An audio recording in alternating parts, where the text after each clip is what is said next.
Andrade.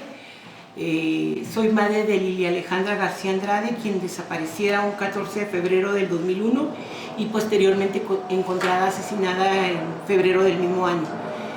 Soy cofundadora de la organización Nuestras Hijas de Regreso a Casa y actualmente me encuentro trabajando en el Grupo de Acción por los Derechos Humanos y la Justicia Social.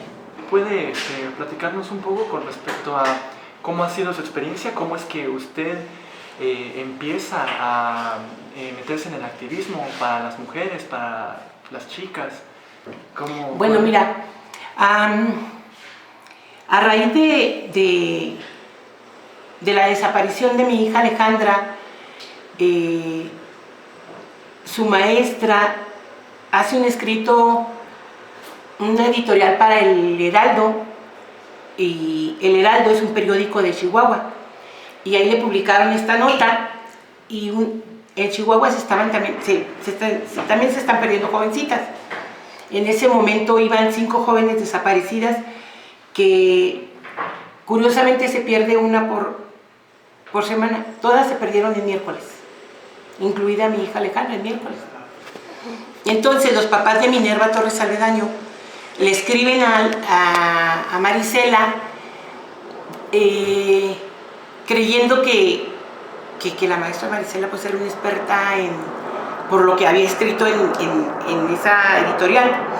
Entonces ella me habla, y cuando yo llego ellos nos piden ayuda.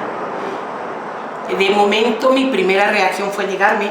De hecho lo hice porque yo le dije, si no pude ayudar a mi hija, ¿cómo creen que los voy a poder ayudar a ustedes? Más o menos, disculpe, ¿cuándo ocurre eso? ¿En qué año estamos hablando? Estamos hablando del 2001. Del 2001. Yo les comento que había 5 chicas desaparecidas. La primera se desaparece en enero del 2001. Minerva se desaparece el 21 de febrero del 2001, que es cuando encontramos a Alejandra. Y luego se pierde otra el 7 de marzo y otra el 14 de marzo. Todas en el lapso de una semana, el miércoles. Entonces ellos nos piden apoyo. Yo, como les decía, yo me niego. Yo dije, si no ayudé a Alejandra, ¿cómo creen que les voy a poder ayudar? Y me voy. Me acuerdo que yo me fui llorando de impotencia, de coraje, Entonces yo acababa de enterrar a mi hija. Entonces tendría así una semana de haberla enterrado. Cuando llego a mi casa y le digo a mi mamá qué era lo que querían, ella se me queda viendo y me dice, por eso, porque Alejandra no la pudiste ayudar. Entonces me devuelvo, y los señores todavía estaban en el hotel donde nos habíamos quedado de ver. Y cuando llego les digo, pues la verdad no sé en qué les pueda ayudar. No sé si les puede ayudar realmente, pero si ustedes consideran que mi forma de hablar, mi forma de pensar, mis manos y mis pies les pueden servir de algo, aquí estoy. Entonces yo recuerdo que Marisela, otra compañera, Rosario Acosta, y su servidora empezamos a ir con las mamás a Chihuahua. Okay. Eran 5 madres de jóvenes desaparecidas, empezábamos a denunciarlo, y es así como nos formamos primero como, podría ser decir como una especie de colectivo, porque no éramos una organización que estuviéramos ante un notario, ni mucho menos. Simplemente éramos madres de jóvenes desaparecidas y la mía asesinada, exigiendo que buscaran a las desaparecidas y exigiendo que detuvieran al asesino de Alejandra. Yo quería saber qué había pasado realmente con mi hija. Entonces, así fue como empezamos. Después el gobierno empezó a agredirnos porque éramos, podríamos decir, aguerridas, por decir una palabra. Ellos nos decían más feo, ¿verdad? Nos la pasábamos ahí, a ver, vamos a ir pidiendo que fueran a rastrear, pidiendo que fueran a buscar, exigiéndoles que de veras hicieran caso a las llamadas que había, haciéndoles plantones. Pues obvio esto no le gustó al gobierno, y empezaron a hablar que éramos unas viejas argüenderas, que éramos una bola de viejas que nos habíamos juntado nomás para estar molestando y éramos la piedra del zapato del gobernador, sin reconocernos nuestra calidad de familiares de una víctima. Entonces, ¿Qué gobernador era en esos tiempos?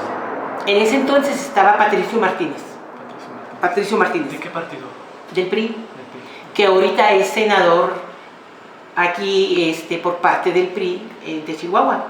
Okay. ¿Había precedente de otras chicas desaparecidas? Ah, sí, claro que sí. De hecho, el problema viene arrastrando de mucho más atrás de cuando se empezaron a documentar como en los 90s, pero el problema viene más atrás. Las primeras víctimas de las que se tiene conocimiento son como del 82.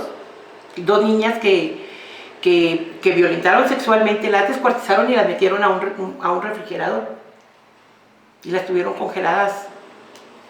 Y la primera víctima, que es una niña de 8 añitos, y esta niña, ella fue en Chihuahua, en la capital, y aquí se le acusa al hijo de uno de los gobernadores. ¿Quién era? Oscar... Ay, ¿cómo se apellida? Ay, no, se me va ahorita el apellido. Es que está medio rarito. Pero, y ahí culparon a un chofer de un taller mecánico, y después a él lo acusan, le dan sentencia, y después Reyes, no Reyes Baeza, es Patricio Martínez, le da el indulto y sale libre, pero él era inocente y todo el mundo lo sabía. Son las primeritas víctimas, te estoy hablando de los 80s, pero cuando se empieza a documentar así el problema es de los 90s, que en el 93 aparecen las primeras en Ciudad Juárez, el primer grupo de 6 que fue en el 94, y luego después tuvimos otro de 8, o sea, pero fueron espaciadas, o sea, un año fue uno, otro año fue otro, están las del 94, luego en el 95, luego en el 96, pero en ese inter se perdían también niñas solas, o sea, encontraron un grupo de 6 en Lomas de Poleo, y luego después se encuentran un grupo de 7 en Elote Bravo, y luego después se encuentran 8 en el Parque de las Tortugas, pero viene siendo también parte del Elote Bravo. Entonces, pero en ese inter se estaban perdiendo las jovencitas, ¿sí? Yo en ese momento, yo incluso hasta lo ignoraba. Yo recuerdo que en el 94, que son de las primeras jóvenes que se empieza a dar publicidad y se conoce, yo recuerdo que en un parador en Villa Ahumada, de camino Juárez a Chihuahua, una señora del restaurante donde yo estaba me comentó, ella andaba en la limpieza de los baños, me preguntó, hicimos plática, y me dice, ¿dónde viene? De Ciudad Juárez. Dice, ¿dónde están matando mujeres? Y yo hasta me enojé. Yo recuerdo que me enojé y le dije, ay, no es cierto. Y además al que las mató ya lo detuvieron, que en ese entonces era Abdel Sharif, que era el egipcio, un ciudadano egipcio que acababa de llegar de Estados Unidos y que no hablaba español, que no tenía familia, que no tenía nada, era el chivo expiatorio ideal. Entonces, como toda la ciudad, yo me quedé con esa idea, yo tenía esa imagen. Entonces, cuando pasa lo de mi hija Alejandra, yo no tenía ni la más mínima idea de lo que estaba pasando con ella.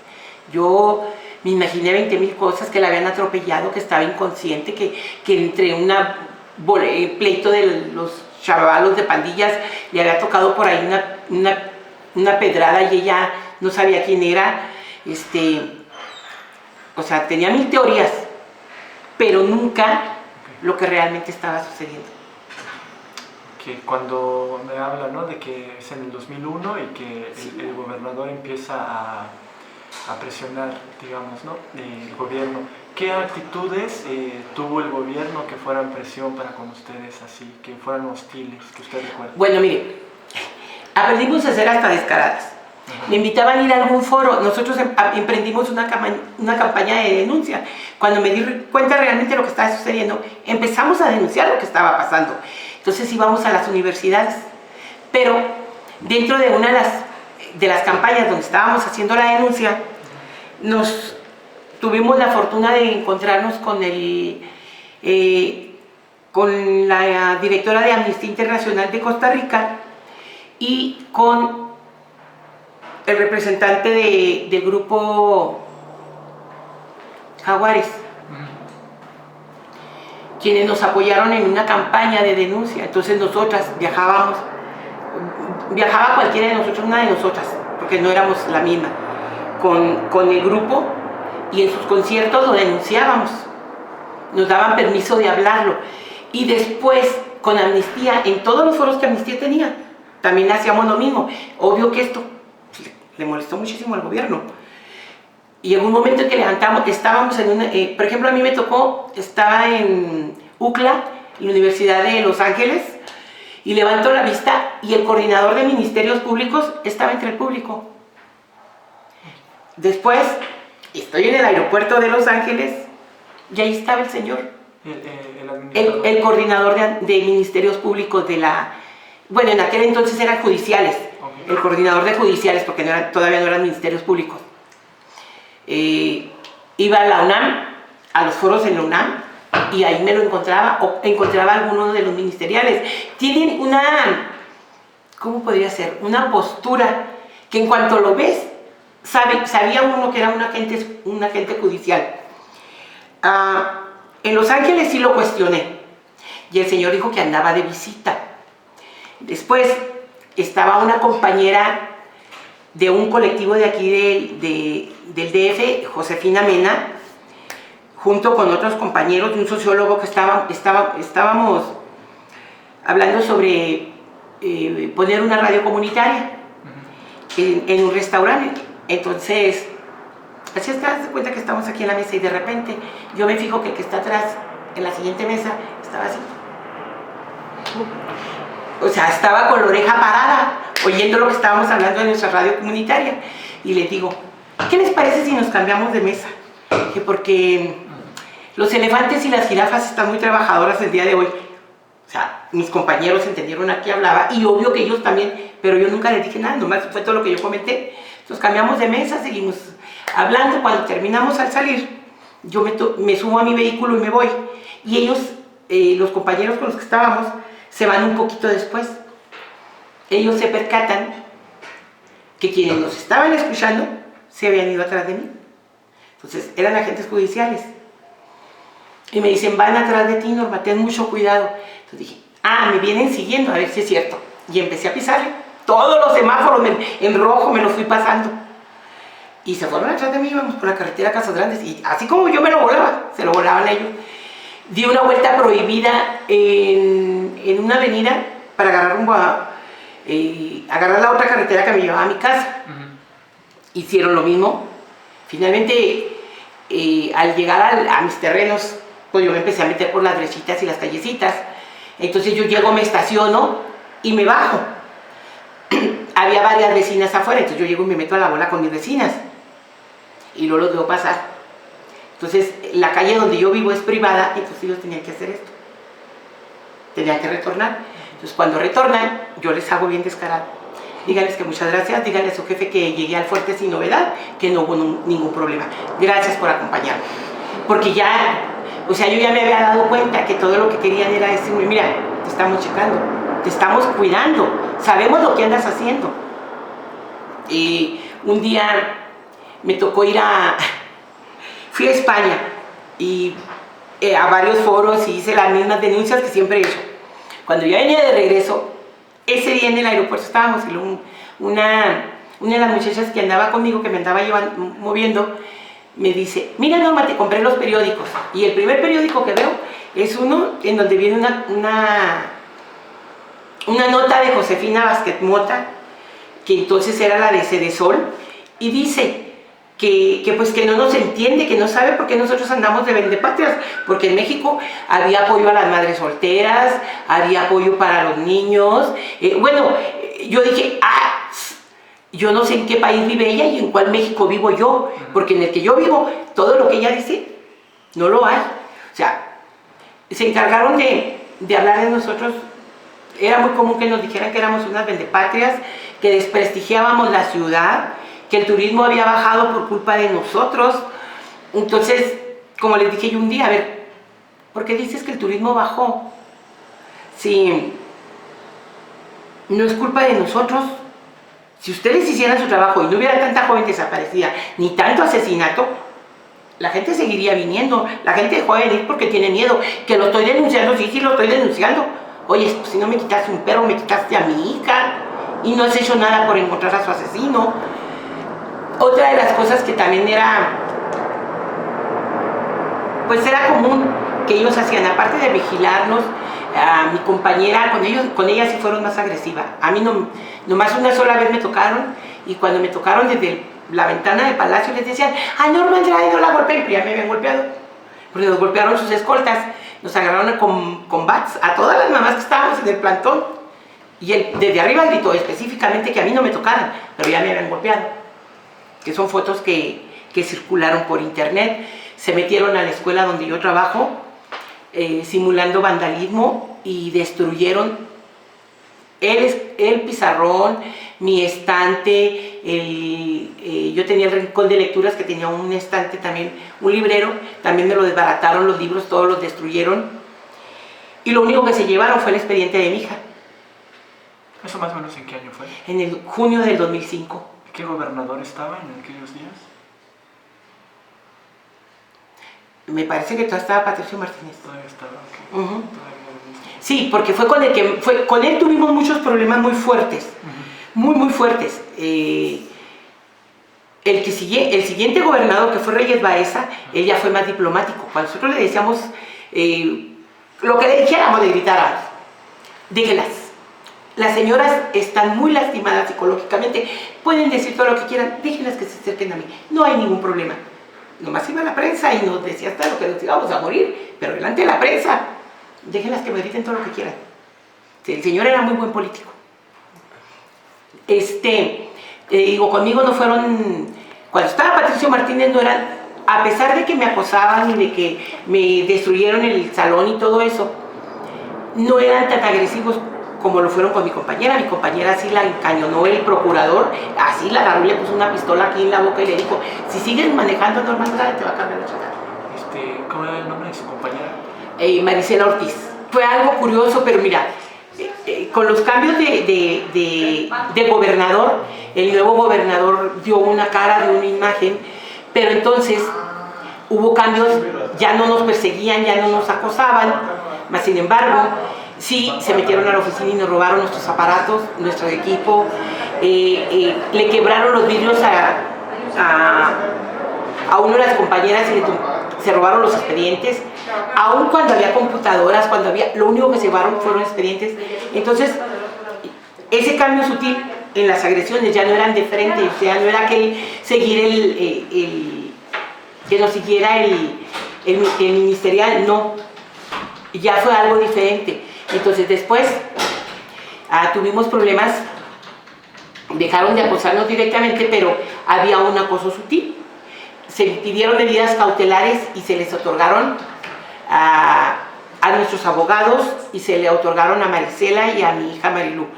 Yo no las acepté, yo no las quise. Yo dije: yo ya estoy de bajo perfil, yo participo en la organización, pero más bien de otro tipo de trabajo. Entonces yo estaba enferma y por eso yo no era pública, aun cuando seguía trabajando en la organización. Entonces fue un cambio sutil, pero a la par que pasó esto, empezaron a dejar de encontrarse cuerpos. Ya no encontrábamos, pero se seguían desapareciendo niñas. Okay. Te estoy hablando entre el 2008 y 2009. Y la cantidad seguía siendo alarmante, pero ya no las encontrábamos. Muchas de las desaparecidas de los 2008, 2009 y 2010 se encontraron hasta el 2011. Y lo que encontraron fueron huesos, un pedazo de hueso de... ¿Había edades de promedio? Mira, en un principio las primeras víctimas, las que yo te hablaba del 80-82, eran niñas de 10 años. Después en los 90 fueron jovencitas de entre 14 a 20, 21 años. Después de repente bajaron el rango a niñas hasta de 6 años, 5. Brenda Berenice se perdió en febrero del 2002 y la niña fue encontrada asesinada, violentada, sin ojos, en el mismo 2002. Era una niña de 5 años que había salido a comprar, iban a comer, ya estaban en la mesa y la mamá se le hizo fácil, ve a comprar la coca. La tienda, haz de cuenta, esta es su casa, la tienda estaba aquí en un lado, la casa de enseguida. La niña debió haber caminado alrededor de 10 metros para llegar a la tienda. Y en esos 10 metros se perdió. Cuando la encuentran en las condiciones que te digo. Después a Iris Estrella, que fue en mayo del 2005, a Iris de 8 añitos tenía Iris. También la encuentran violentada sexualmente, descuartizada, fraguada en un tambo de 200 litros en cemento. Entonces, llegó un momento en que ya no hubo respeto por la edad, o sea, el rango. Ahora, te digo que algo cambió, empezaron a desaparecerse, pero cuando las encontraban tenían un año y medio de haber desaparecido, hasta 2 años, y no coincidían las fechas de muerte con las fechas de desaparición. Entonces, ¿qué fue lo que pasó? Que esto nos presupone que estas jóvenes están siendo levantadas por el crimen organizado, por redes de trata. Las prostituyen sin sacarlas de la ciudad, porque las prostituyen ahí mismo dentro de Ciudad Juárez.